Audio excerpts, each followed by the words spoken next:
Bonsoir chers auditeurs et chères auditrices de notre web radio R212, notre expert invité Ibrahim Hatim partage son avis et sa réflexion avec vous dans cet article intitulé Les métiers de la data, une jeunesse qui se veut être data-driven.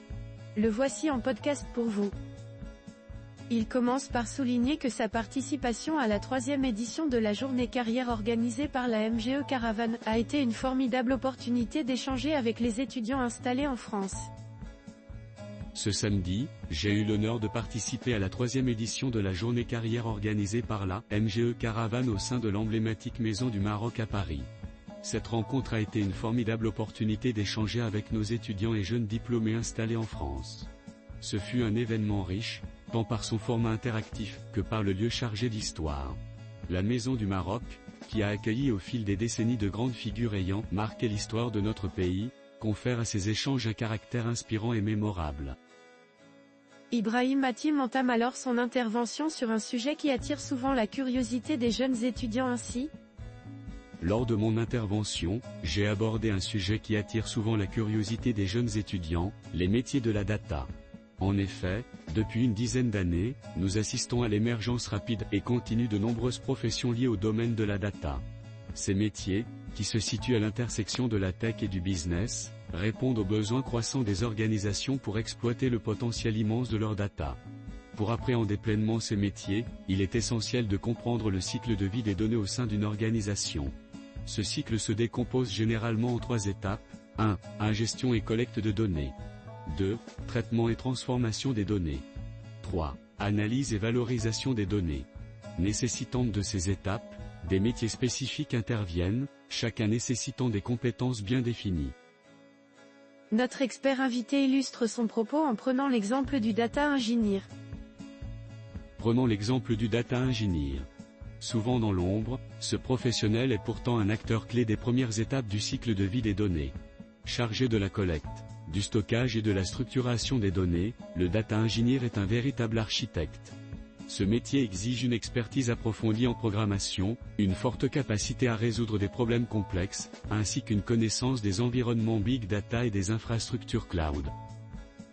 En poursuivant son explication, Ibrahim Hatim évoque l'autre extrémité du cycle, le business analyst. À l'autre extrémité du cycle, nous retrouvons le business analyst, un métier orienté vers l'analyse et la valorisation des données. Ce rôle est essentiel pour traduire les insights issus des données en recommandations stratégiques concrètes. Le business analyst agit comme un pont entre les équipes techniques et les décideurs. Son travail repose sur une compréhension fine des besoins métiers et une capacité à utiliser les outils analytiques pour générer de la valeur. Les métiers de la data sont aujourd'hui au cœur de la transformation digitale des organisations. Ces métiers nécessitent de croiser des compétences techniques et stratégiques pour faire face aux enjeux contemporains. Lors de cette journée, des participants m'ont interrogé sur la situation de l'écosystème data au Maroc et sur les perspectives d'emploi dans ce domaine. Grâce à la vision éclairée de Sa Majesté le roi Mohamed VI, que Dieu l'assiste, le royaume a élaboré une stratégie ambitieuse pour le numérique, visant à transformer durablement le paysage économique et technologique du royaume. Il insiste sur un point majeur. À l'horizon 2030, cette stratégie prévoit la création de 240 000 emplois directs dans le secteur numérique, avec une contribution estimée à 100 milliards de dirhams au PIB. Ces objectifs reflètent la volonté du Maroc de s'imposer comme un acteur majeur de la transformation digitale à l'échelle régionale et internationale. Toutefois, Ibrahim Hatim souligne que la réussite de cette stratégie repose sur 2 éléments fondamentaux. Cependant, la réussite de cette stratégie repose sur 2 éléments fondamentaux, l'inclusion des talents marocains, qu'ils soient au Maroc ou à l'étranger, pour apporter leurs compétences et leur expertise. La sensibilisation du tissu économique et politique à l'importance de la data et à son rôle stratégique dans les organisations. Ce changement de paradigme nécessite un engagement collectif et une réelle prise de conscience de la valeur des données comme levier de compétitivité et de création de valeur. En conclusion, l'auteur met en avant un appel à l'action ainsi. Il est de notre devoir, que nous soyons directement impliqués ou simplement concernés, de contribuer à l'instauration d'une véritable culture data.